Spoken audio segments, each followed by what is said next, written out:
हम सब इस बात को जानते हैं कि कांग्रेस की मंशा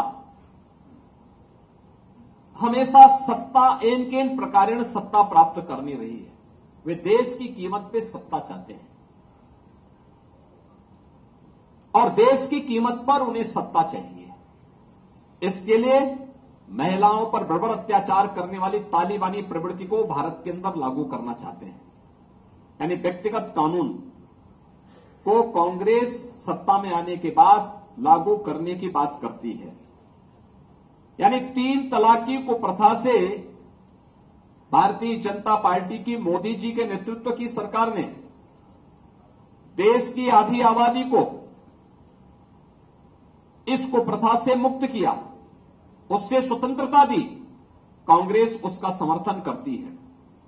यानी व्यक्तिगत कानून देश के अंदर हम कहते हैं 2 प्रधान 2 विधान 2 निशान नहीं चल सकते। इसके लिए 1953 में डॉक्टर श्यामा प्रसाद मुखर्जी जी ने अपना बलिदान दिया था। लेकिन कांग्रेस देश के अंदर व्यक्तिगत कानून लागू करिए सरिया कानून लागू करना चाहती है, तालिबानी विध्वंस का समर्थन करना चाहती है। और ये जो कांग्रेस की मंशा है या इंडी गठबंधन की मंशा है, यह आधी आबादी का अपमान तो करती ही है, एक खतरनाक इरादे की ओर भी देश का ध्यान आकर्षित करती है।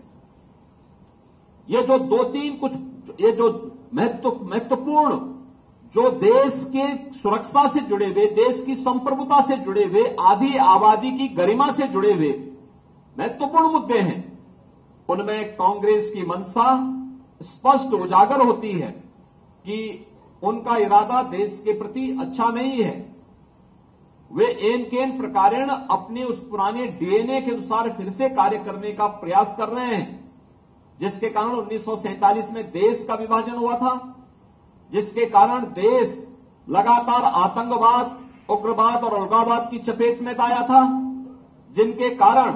जिनके उस डीएनए के कारण देश के अंदर सभी संस्थाएं भ्रष्टाचार के आकंठ में डूबी थी।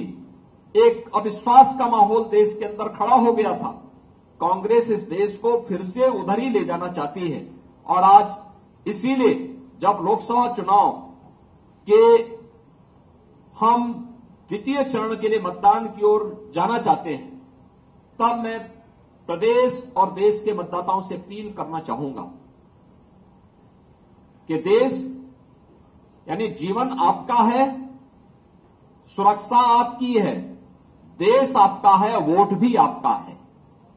आपका एक वोट आतंकवाद की तरफ भी, आतंकवाद के पुराने दौर को वापस ला सकता है अगर गलत दिशा में गया, और आपका एक वोट भारतीय जनता पार्टी के पक्ष में जाने का मतलब आतंकवाद को सीमा पार ही निपटाने की जो भारतीय जनता पार्टी और हमारी मंशा है और जिस पर हम लोगों ने पूरी ईमानदारी के साथ काम किया है, भारतीय जनता पार्टी उस अभियान के साथ आगे बढ़ रही है।